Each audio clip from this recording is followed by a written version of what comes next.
அந்த பணத்தின் வேல்யூ என்னன்னு தெரியும்.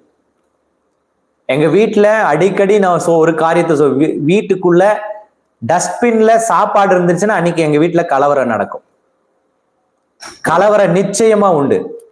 வேஸ்ட், ஃபுட் வேஸ்ட்ன்றது என்ன மனுஷனா என்ன வந்துட்டு வேற ஒரு மனிதனா மாத்திரும். ஃபுட் வேஸ்ட்ன்றது என் வீட்டுக்குள்ள இருக்கக்கூடாதுன்னு நினைக்கிறவன் நான்.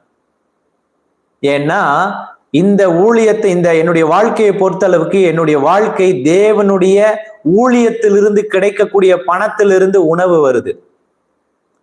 எனக்கு நீங்களோ இல்ல ஜபத்திற்கு வருகிறவர்களோ இல்ல நான் போகிற இடத்துலயோ ஊழியத்தின் மூலமாய் எனக்கு காணிக்கை மூலமாய் வரக்கூடிய பணம் தான் என் வீட்டுல அரிசி, என் வீட்டுல தண்ணி, என் வீட்டுல சர்க்கரை, என் வீட்டுல ரேஷனா இருக்கு, எண்ணெயா இருக்கு.